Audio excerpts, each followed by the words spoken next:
Rejoignez Rose TV Network pour les échanges, les partages autour de l'entrepreneuriat, du management de projet, des métiers dans l'IT et de l'intelligence artificielle. Join Rose TV Network for valuable discussion and insight. Rose TV Network, la chaîne de référence, la chaîne du futur. Hello tout le monde, j'espère que vous allez bien, j'espère que vous avez beaucoup d'énergie, vous dégagez beaucoup d'énergie comme moi en ces débuts d'après-midi. Alors, aujourd'hui, nous sommes là pour échanger sur la thématique faut-il un diplôme pour réussir dans la tech? Une question qui divise beaucoup de personnes dans la tech. Nous allons donc explorer ces nuances au cours de ce webinaire. Comme nous avons l'habitude de le faire, nous allons faire un tour sur nos différentes plateformes pour bien s'assurer que nous sommes très bien en live. Nous allons commencer par LinkedIn parce que LinkedIn est ouvert et on va faire un check très rapidement pour voir si le micro c'est top. On est très bien live sur ma page professionnelle Akuro TV sur LinkedIn. Nous allons faire un tour sur notre chaîne YouTube Rose TV Network, la chaîne de référence, la chaîne du futur. Let's go. Alors, on est sur YouTube. Bon, l'onglet n'est pas ouvert. On va le mettre dans la barre de recherche pour bien s'assurer que nous sommes en live. Alors, bizarrement, nous ne sommes pas en live sur YouTube. Bon, on va voir ce qui cloche. Alors, est-ce qu'on est en live sur Facebook? Je vais checker très rapidement sur... si on est... Ah non, on n'est pas en live. Ah si, on est en live. Live sur Facebook. On est en live sur Facebook et je comprends pas pourquoi on n'est pas en live sur YouTube. Alors, mais ici, ça montre très bien qu'on est en live. Vous êtes en live. Alors, si j'affiche YouTube,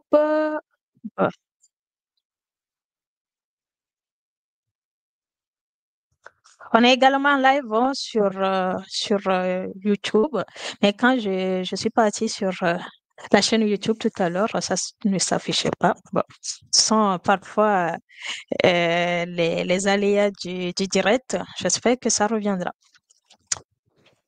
Alors, comme je le disais en début de ce live, que nous allons échanger sur la thématique faut-il un diplôme pour réussir dans la tech? Si vous venez de vous connecter, n'hésitez pas à nous dire dans les commentaires d'où est-ce que vous êtes connecté, dans quel secteur d'activité vous exercez. Et si vous voulez poser des questions, n'hésitez pas à utiliser la section des commentaires. Vos questions, vos analyses, vos réflexions sont les bienvenues. Et pour revenir sur notre sujet principal, je passe ça comme ça. Alors, voilà. Faut-il un diplôme pour réussir dans la tech? Voyez-vous, l'industrie de la tech évolue à une vitesse incroyable. Et avec elle, les parcours pour y accéder se multiplient, remettant en question la suprématie des diplômes traditionnels. En effet, face au cursus académique long, mais surtout exigeant, les écoles d'ingénieurs, les bootcamps intensifs et formations s'imposent comme des voies rapides et pratiques, particulièrement adaptées aux réalités du marché actuel, notamment en plein air de l'intelligence artificielle. Alors, je vais mettre ça comme ça. Et là, on a une belle vue. Par conséquent, la question n'est plus de choisir une seule voie, mais de comprendre comment chaque chemin s'adapte aux exigences, surtout en 2025. Dans notre dernier webinaire, je vous disais que depuis la chute du mur de Berlin jusqu'en 2024, on était à l'ère de l'information. Mais à partir de 2025, nous sommes passés de l'ère de l'information à l'ère de l'intelligence artificielle. Donc, l'intelligence artificielle vient bousculer également le domaine de la formation, plus précisément le domaine des formations ou des diplômes dans la tech. Nous allons passer à un partage d'écran pour vous donner vraiment toutes les informations autour de cette thématique. Alors, lui, il va comme ça. Vous me direz si vous voyez très bien mon écran. Là, c'est bon. Et donc, comme je vous le disais, l'intelligence artificielle vient bousculer tous les secteurs, que ce soit les finances, la médecine, la comptabilité, mais aussi le secteur de l'éducation. Et quand on se pose la question, ou quand il y a des débats autour du diplôme pour réussir dans la tech, les avis sont partagés. Et donc, dans ce webinaire, nous allons explorer ensemble les différentes voies vers la réussite dans l'univers de la technologie. En chapitre 1, nous allons parler du diplôme traditionnel, un sésame traditionnel.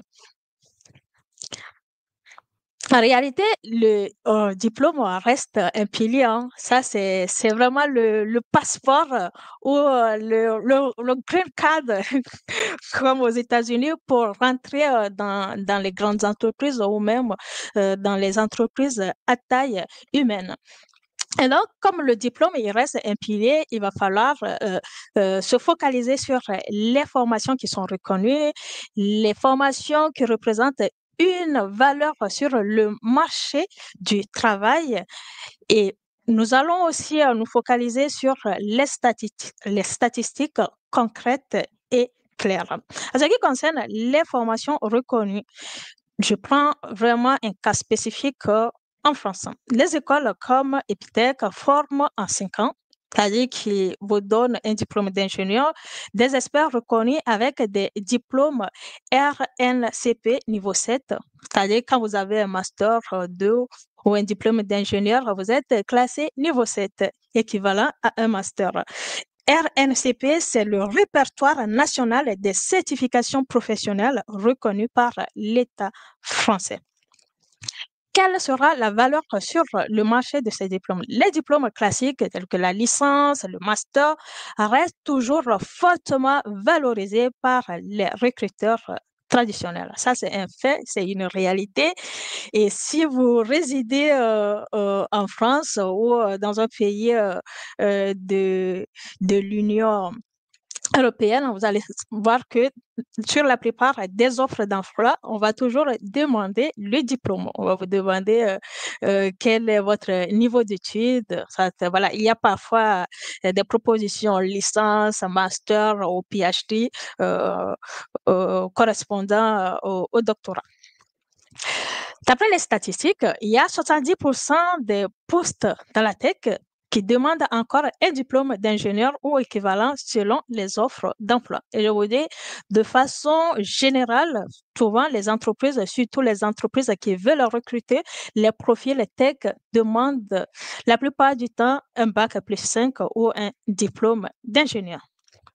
Si vous venez de se joindre à nous, n'hésitez pas à vous manifester dans dans la section des commentaires en nous disant d'où est-ce que vous êtes connecté et dans quel secteur d'activité vous exercez. Et si vous voulez aussi participer à ce webinaire à travers vos réflexions, vos commentaires, vos suggestions, mais aussi vos questions, utilisez la même session des commentaires.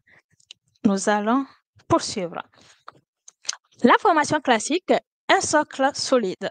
Regardez, les parcours académiques traditionnels offrent une base théorique approfondie et une reconnaissance institutionnelle précieuse pour lancer sa carrière.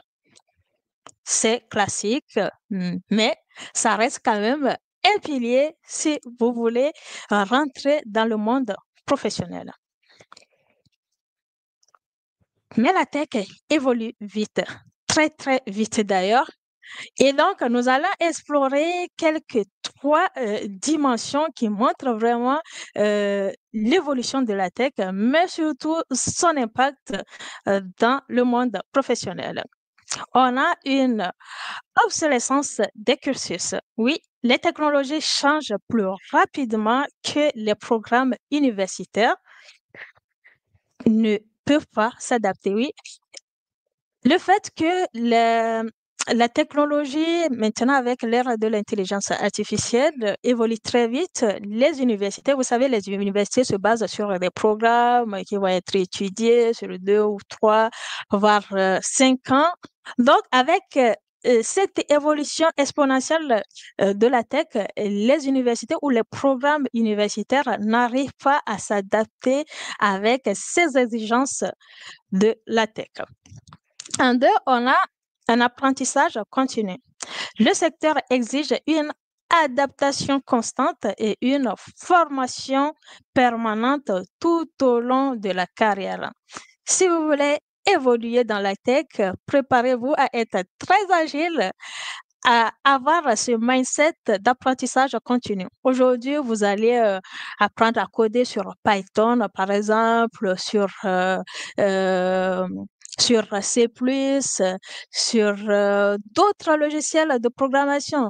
Demain, il y aura autre chose. Maintenant, avec l'intelligence artificielle, il y a des, des entreprises spécialisées dans les logiciels de programmation intègrent en même temps des agents IA, des prompts pour vous générer directement du code. Donc, vous devez être agile, flexible à apprendre ces nouvelles méthodes de travail. On a des nouvelles compétences avec le cloud, l'intelligence artificielle, la cybersécurité, le blockchain, qui sont des domaines souvent absents dans les cursus traditionnels. En chapitre 2, nous allons parler des alternatives qui bousculent le modèle. En réalité, sur cette partie-là, nous allons parler des formations courtes et des certifications professionnelles. Google Career Certificate. Moi-même, je l'ai fait en fin de parcours d'ingénieur et de master. J'ai suivi des modules sur le marketing, la communication et même la gestion des TPE, PME avec Google. Et à la fin, tu as une certification. Donc, Google Career Certificate, qui sont des formations en ligne accessibles, sans prérequis reconnus par plus de 40 entreprises françaises et la durée, c'est entre 3 et 6 mois.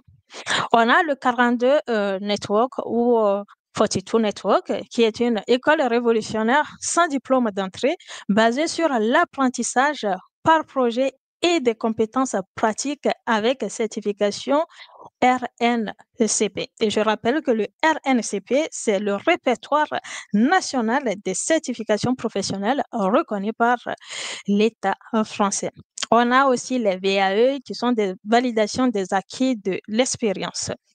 C'est-à-dire, si vous n'avez pas un diplôme traditionnel et que ça fait des années que vous travaillez, vous pouvez convertir vos acquis ou votre expérience en un diplôme. Donc, la validation des acquis de l'expérience VAE vous permet de transformer vos années de pratique en reconnaissance officielle et diplôme certifié reconnu par l'État.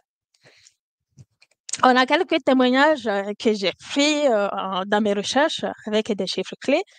On a aujourd'hui 15 métiers qui sont accessibles avec des postes tech ouverts sans diplôme en 2025 offrent une rémunération entre 45 000 euros, 45 K en euros, entre 45 et 50 K en euros. Ça, c'est sur une rémunération annuelle pour ces profils. Vous avez également un mois pour réussir, c'est-à-dire le délai moyen pour trouver un emploi après formation. Il y a Pôle emploi maintenant, France Travail, qui est en partenariat avec des entreprises ou des organismes de formation qui proposent ces modules-là ou ces opportunités, surtout aux nouveaux diplômés ou des personnes qui veulent se reconvertir en tech, c'est-à-dire vous suivez une formation entre 1 et 3 mois, parfois jusqu'à 6 mois, et vous signez des engagements avec l'organisme de formation. À la fin de votre formation, on vous place auprès d'une entreprise où vous serez amené à travailler directement. Donc, c'est vraiment des opportunités très ouvertes à tout le monde, même si vous n'avez pas de base, un profil tech, vous n'êtes pas sorti d'une école d'ingénieur ou de commerce. Un témoignage inspirant, Dominique, certifié IT Support par Google, a décroché un poste un mois après sa formation. Ingénieur cybersécurité, développeur blockchain, data scientist, autant de métiers accessibles via des bootcamps ou auto-formation selon GEDA.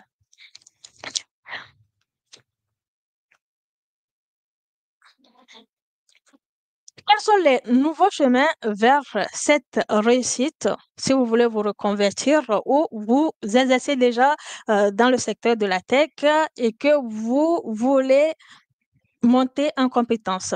Comme je le disais tout à l'heure, il y a Google Career Certificate, et il y a même Microsoft, surtout avec l'avènement de l'intelligence artificielle, qui propose des formations en ligne. C'est-à-dire, vous n'avez pas besoin de vous déplacer pour aller dans un centre ou dans un organisme de formation. Non, vous suivez des formations 100% en ligne, ce qui vous permet justement, voilà, de faire autre chose à côté. Donc, ces formations ou ces bootcamps avec des certifications professionnelles reconnues ouvrent les portes de grandes entreprises technologiques.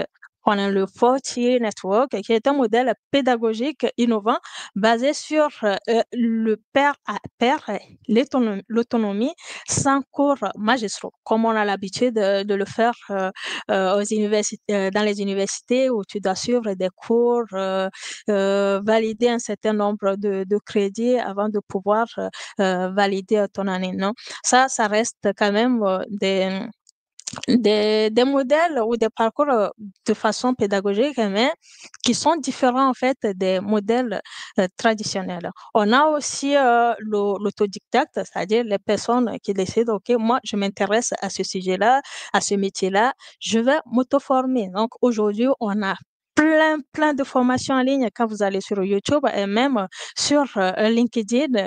Il y a des experts, des professionnels qui proposent des formations sur des thématiques bien spécifiques, sur du Microsoft 365, maintenant avec du Microsoft Copilot, que moi-même, je suis en train justement de me former là-dessus, des logiciels de programmation, Python, Spark, Jupyter, C++, Java, JavaScript, tous ces programmes-là sont disponibles en ligne à travers LinkedIn ou même sur YouTube. Chapitre 3. Nous allons nous poser cette question. Qu'est-ce qui fait vraiment réussir dans la tech? Oui, certes, vous avez des diplômes en tech, mais on a constaté que durant ces dernières années, surtout les profils juniors peinent à trouver une opportunité professionnelle. C'est normal parce qu'il y a tellement de diplômés dans le secteur de la tech. Donc, les entreprises sont beaucoup plus exigeantes, vont exiger des profils avec des connaissances bien spécifiques qui vont répondre à leurs besoins dans les entreprises. Je rappelle que vous pouvez utiliser la session des commentaires si vous voulez participer à ce webinaire à travers vos questions, vos réflexions sur la thématique. Et n'hésitez pas de nous dire dans les commentaires d'où est-ce que vous êtes connectés. Et donc, je disais, aujourd'hui, la plupart des entreprises ne vont pas seulement recruter des profils tech, non? Les entreprises vont mettre l'accent sur des connaissances bien spécifiques, des connaissances qui répondent à leurs besoins. Et donc, si vous exercez actuellement ou si vous êtes diplômé à travers une formation dans la tech, c'est le moment idéal de vous former, de vous spécialiser sur des connaissances ou des compétences requises par les entreprises à travers leur offre d'emploi. Hein. Dans les descriptifs du poste, vous allez voir que les entreprises vont mettre l'accent sur des modules spécifiques maintenant avec SAP. 4 ans, qui est beaucoup plus demandé dans la plupart des entreprises parce que les entreprises veulent augmenter leur productivité et veulent réunir dans un même logiciel, au fait, plusieurs métiers, que ce soit la comptabilité, les finances, les achats, au contrôle de gestion, tout ça dans un même module. Donc, ils vont vouloir des profils ou des compétences qui répondent à ces besoins-là. Compétences techniques et soft skills. Les compétences techniques, d'une part, c'est très bon, mais il faut avoir aussi des soft skills. Les entreprises mettent également l'accent sur les soft skills. Maîtrise technique. Tout à l'heure, je vous parlais des langages demandés. On a C, on a Python, on a JavaScript, les outils cloud, les frameworks pour la gestion de projets informatiques comme du Jira, du Monday, de Confluence, le Microsoft Project, tout management project, tous ces frameworks-là vont justement répondre aux besoins et attentes au sein des entreprises dans le cadre de la gestion de leurs projets. Les entreprises vont exiger aussi l'adaptabilité, c'est-à-dire la capacité à apprendre continuellement face aux évolutions rapides du secteur de la tech. Elles vont aussi mettre l'accent sur la collaboration, c'est-à-dire le travail en équipe, la communication efficace, la gestion de projets agiles. Et pour finir, vous devez faire preuve de créativité, c'est-à-dire la résolution de problèmes complexes, l'innovation, mais aussi avoir une pensée critique. En 2024 et 2025, on observe que certains employeurs ont fait en fait une réduction des embauches de profils juniors, c'est-à-dire des diplômés ou non, dont les compétences sont encore limitées aux tâches d'exécution. Cela s'est accentué avec l'arrivée ou l'ère de l'intelligence artificielle. Donc, si vos compétences sont très limitées, sont toujours à l'étape junior, les entreprises vont vraiment limiter ces embauches-là, puisqu'il y aura déjà des outils, des solutions de l'intelligence artificielle qui peuvent faire ces tâches-là. Donc, face à ces profils-là très juniors, les entreprises vont aller au-delà. Ils vont plutôt mettre l'accent sur les profils confirmés ou les profils experts parce qu'ils mettent l'accent justement sur l'excellence et la spécialisation. La preuve par l'employabilité. Oui, les entreprises aussi vont exiger des preuves quand vous êtes embauché, qu'est-ce que vous pouvez leur apporter durant les premiers 2 ou 3 mois. Donc, les diplômes vérifiables. On a BC Diploma qui utilise la blockchain pour sécuriser les diplômes et valoriser les compétences réelles de manière vérifiable et falsifiable. Oui, parfois, voilà, vous savez qu'il y a toujours des faux diplômes. Donc, voilà, il y a des organismes quand même spécialisés qui vont aussi mettre en place des outils ou des logiciels pour vérifier si votre diplôme est reconnu par l'État. On a les compétences avant tout. Les entreprises ont valorisé de plus en plus les capacités démontrées plutôt que le seul diplôme traditionnel. Oui. Les entreprises aujourd'hui vont vous demander qu'est-ce que vous savez faire et non quel diplôme vous avez. Certes, le diplôme reste, comme je le disais en début de ce webinaire, le diplôme, c'est votre green card ou votre passeport d'entrée. Mais après, cela ne suffit pas. Il faut aussi mettre l'accent sur votre savoir-faire, vos hard skills. Qu'est-ce que vous pouvez leur apporter concrètement?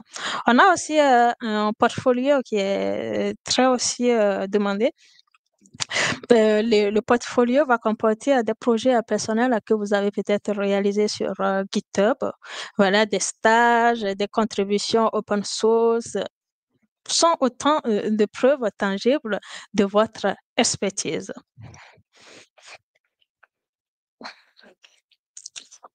On a ici une évolution des critères d'embauche. Là, j'ai pris au moins sur 5 ans, de 2020 à 2021.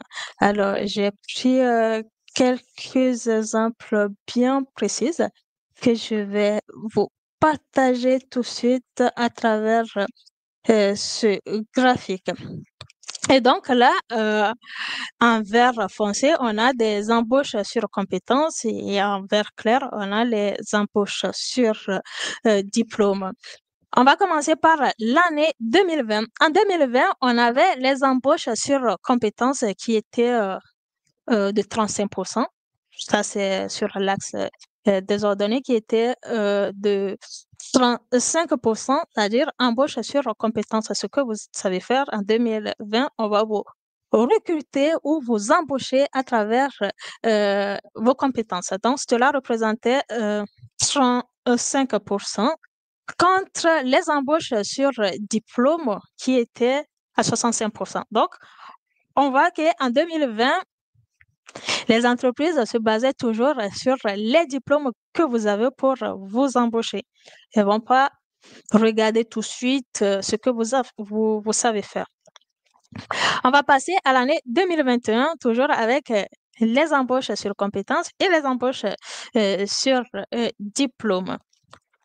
Et en 2021, on a vu que les embauches sur compétences étaient à 42 et puis les embauches sur diplôme 58. On voit toujours que c'était toujours au-dessus des embauches sur compétences. 2020-2021, les entreprises ont toujours privilégié les embauches sur diplôme et non les embauches sur compétences. Alors maintenant, en 2022, on a vu que les embauches sur compétences étaient à 51%. Vous voyez que ça diminue quand même un peu. 51%, alors que les embauches sur diplôme étaient de 49%. On a vu qu'il y a quand même une diminution. On est passé d'une embauche ou des embauches sur diplôme de 58% en 2021 à des embauches sur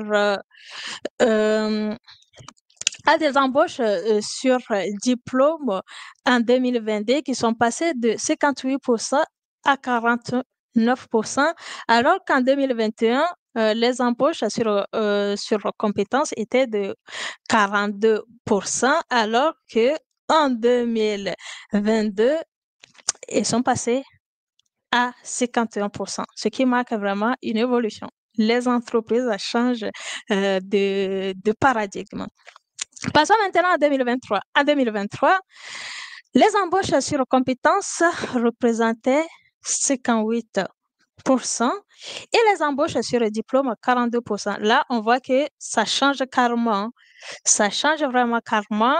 Là, à partir vraiment de 2023, on voit que les entreprises privilégient beaucoup plus les embauches sur compétences au détriment des embauches sur diplôme. 2024, les embauches sur compétences sont passées à 64%, alors que les embauches sur diplôme sont passées à 36%. Donc là, on voit vraiment une diminution vraiment très, très basse des embauches sur compétences par rapport aux embauches sur diplôme. Donc, on voit que sur le graphique, les embauches à partir de déjà 2022, les embauches sur compétences augmentent alors que les embauches sur diplôme diminuent. 2025, on est en 2025, on va voir là où on est. En 2025, les embauches sur compétences sont passées à 70%, alors que les embauches sur diplôme sont à 30%. On voit qu'il y a vraiment, vraiment une diminution des embauches sur diplôme comparé aux embauches sur compétences. Et cela sera pareil tout au long dans les années qui vont venir. En 2026, ce taux va encore diminuer et on verra que les embauches sur compétences vont beaucoup plus évoluer et que les embauches sur diplôme vont diminuer. La tendance est claire. La recruteur tech privilégie de plus en plus les, les compétences démontrées et l'expérience pratique par rapport au diplôme traditionnel. Un changement de paradigme qui ouvre de nouvelles opportunités. Donc, actuellement, si vous êtes en train de suivre une formation, privilégiez beaucoup plus les compétences que le diplôme que vous aurez après. Privilégiez beaucoup plus la pratique que la théorie. Focalisez-vous vraiment sur le hard skills, sur le savoir-faire au lieu d'attendre à la fin pour dire que, OK, je suis diplômée bac plus 5, donc voilà, et les entreprises vont me prendre tout de suite. Non. La preuve, on voit que depuis 2024 et 2025, il y a un taux de chômage très élevé en France. Cela signifie que les entreprises peinent à recruter. Les entreprises mettent l'accent sur les compétences au lieu sur les diplômes. Avançons. Les diplômes est un atout, comme je le disais, c'est le green card ou c'est votre passeport, mais pas obligatoire. Le diplôme, c'est un facilitateur d'entrée, oui. Le diplôme ouvre les portes, mais la réussite dépend surtout des compétences réelles et de la motivation personnelle. On a bien évidemment des voies alternatives, des formations très courtes comme les bootcamps, les certifications professionnelles et auto-apprentissage offrent des opportunités concrètes et reconnues. On a aussi un apprentissage continu dans la tech. La clé du succès est d'apprendre toute sa vie et de prouver ses capacités sur le terrain.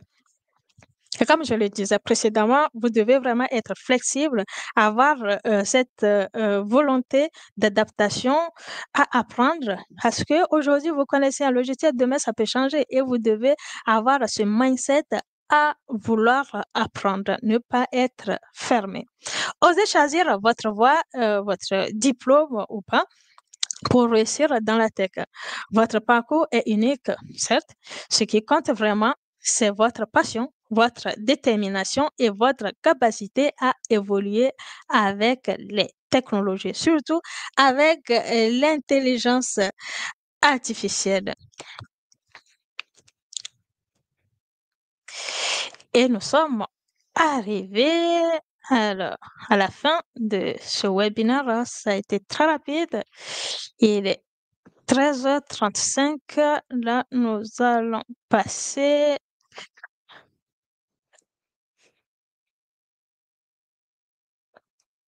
là pour voir si vous avez laissé des questions, des commentaires avant de conclure de façon générale sur ce webinaire autour de faut-il un diplôme pour réussir dans la tech? Pour ceux qui vont regarder le replay, n'hésitez pas à nous faire part de vos réflexions, de vos analyses et même si vous avez des questions, vous pouvez les poser. Je prendrai quand même le temps de vous répondre. On va conclure très rapidement. Sachez que la compétence et le mindset vont primer sur les diplômes. En 2025, le marché de la tech est plus que jamais orienté vers les compétences pratiques, les skill-based hiring, comme on le dit en anglais. La question n'est plus quel est votre diplôme, mais que savez-vous faire concrètement? Et à quelle vitesse vous pouvez être amené à apprendre? Oui, les entreprises aussi vont regarder est-ce que vous êtes ouvert ou ouverte d'esprit à apprendre tout de suite, à faire une montée en compétences rapide? Pouvez-vous apprendre la prochaine chose?